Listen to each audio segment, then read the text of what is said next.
আরবিতে দুইটি শব্দ রয়েছে, একটি শব্দের উচ্চারণ হলো তাকওয়া, আর একটা শব্দের উচ্চারণ হলো ওয়ারা। এই তাকওয়া এবং ওয়ারা কাকে বলে? সহজভাবে বলতে গেলে তাকওয়া হলো ক্ষুধা ভীতি, আল্লাহ রাব্বুল আলামিনের ভয় অন্তরের মধ্যে থাকা, সেটা হলো তাকওয়া। আর ওয়ারা কি জিনিস? ওয়ারা মানে হলো বেঁচে থাকা, যেটাকে আমরা পরহেজগারি বলি। অর্থাৎ আমার ভিতরে আল্লাহ রাব্বুল আলামিনের ভয় রয়েছে, এই ভয়ের কারণে আমি পাপ কাজ থেকে বেঁচে থাকলাম, সেটা হলো ওয়ারা। আব্দুল্লাহ ইবনে মুবারক, যিনি প্রখ্যাত তাবেঈ ছিলেন, উনি একটি কথা বলতেন যে কোনো ব্যক্তি যদি তাকওয়া অবলম্বন করলো শত কাজে, কিন্তু কোনো একটি কাজের মধ্যে তাকওয়া অবলম্বন করলো না, তাহলে সে যেন তাকওয়াই অবলম্বন করেনি, অর্থাৎ তাকওয়াকে পরিত্যাগ করলো। অনুরূপভাবে কোনো ব্যক্তি ওয়ারা অর্থাৎ পরহেজগারি বা বেঁচে থাকার যে মানসিকতা এবং চেষ্টা, সেটা শত কাজের মধ্যে করলো, কিন্তু কোনো একটা কাজের মধ্যে সে ওয়ারা বা বেঁচে থাকার বিষয়টাকে পরিত্যাগ করলো। আব্দুল্লাহ ইবনে মুবারক বলেন যে সে আসলে ওয়ারা বা পরহেজগারি অবলম্বন করলো না। অর্থাৎ উনি বুঝাতে চাচ্ছেন যে কোনো একটা বিষয়কে পরহেজগারি জেনে বুঝে বর্জন করা, এটা হলো তাকওয়া এবং ওয়ারা বা পরহেজগারির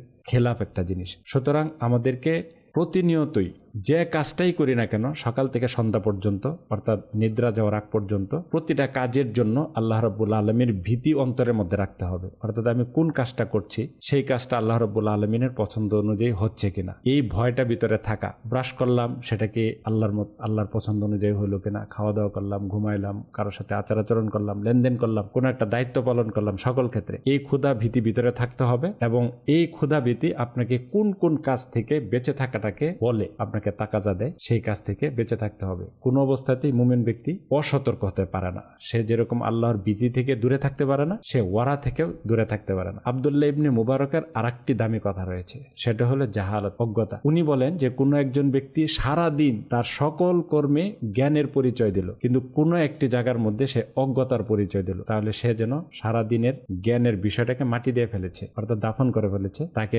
অজ্ঞের মধ্যেই ধরা হবে। অর্থাৎ ওনার হিসাবে তিনটি বিষয়ে প্রচন্ড রকমের সতর্ক থাকতে হবে। একটা হলো ক্ষুধা ভীরুতা, আর একটা হলো মন্দ কাজ থেকে বেঁচে থাকা, যেটাকে ওয়ারা বলে, আর একটা হলো জেনে বুঝে জ্ঞানী মানুষের মতো আচরণ করা, অজ্ঞতা থেকে বেঁচে থাকা। এই তিনটি জিনিসকে উনি অত্যন্ত গুরুত্ব দিয়ে মানুষের ভিতরে ফিট করার জন্য বলতেন, এবং তিনিও খুব সতর্ক থাকতেন।